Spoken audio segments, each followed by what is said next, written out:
इस एक्सप्लेनर में आपका स्वागत है, जहां हम एक बेहद कॉम्प्लेक्स जियोपॉलिटिकल डोमिनो इफेक्ट को डिकोड करने वाले हैं।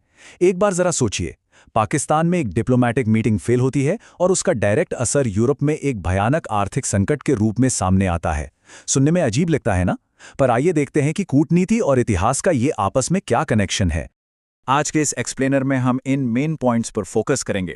ट्रंप की सेना हटाने की धमकी, ईरान नेगोशिएशंस का फेल होना, यूरोप का आर्थिक संकट, यूएस बेसिस की हिस्ट्री, यूरोप का स्ट्रेटेजिक इंपॉर्टेंस और आखिर में यूरोप का एक आज़ाद मिलिट्री फ्यूचर। तो चलिए सीधे शुरू करते हैं।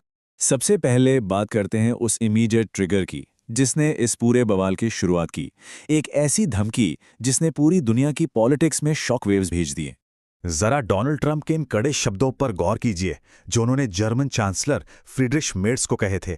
अपने टूटे हुए देश पर ध्यान दे, अगर नहीं चाहते कि ईरान परमाणु बम बनाए तो चुप रहें। ये सिर्फ एक पॉलिटिकल स्टेटमेंट नहीं है, ये दिखाता है कि एलाइज के बीच पर्दे के पीछे फ्रस्ट्रेशन किस लेवल तक पहुंच चुका था।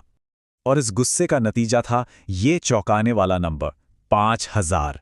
अगले 6 से 12 महीनों के अंदर जर्मनी से 5000 अमेरिकी सैनिकों को बाहर निकालने का सीधा अल्टीमेटम। सोचिए, ये बस एक धमकी नहीं थी, ये दशकों पुराने सुरक्षा कवच को अचानक हटा लेने जैसा एक बड़ा कदम था। पर अब सवाल यह है कि ये सब अचानक शुरू कहां से हुआ। चलिए देखते हैं इस्लामाबाद में हुई उस डिप्लोमैटिक नाकामी को जिसने इस पूरी आग को भड़काया। इस टाइमलाइन से काफी कुछ साफ हो जाएगा। अप्रैल की शुरुआत में यूएस और ईरान के डेलीगेशंस पाकिस्तान आते हैं, लेकिन मिड अप्रैल आते आते पहली ही बातचीत फेल हो जाती है और ईरान दूसरी मीटिंग से साफ इनकार कर देता है।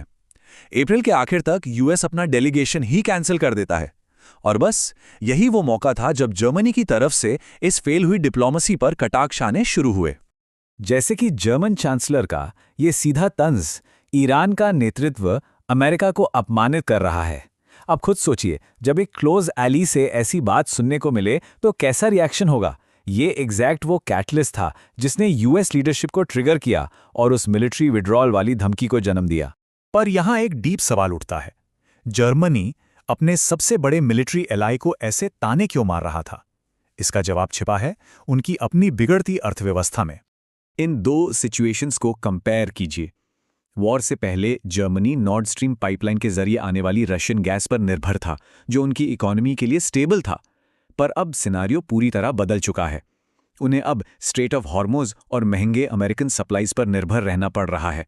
एक बहुत बड़ा और कॉस्टली शिफ्ट। और इस शिफ्ट की कीमत क्या है? हर दिन करीब 500 मिलियन यूरोज। जी हां, यूरोप के ट्रेड और एनर्जी रूट्स में आई इस रुकावट की वजह से उन्हें रोजाना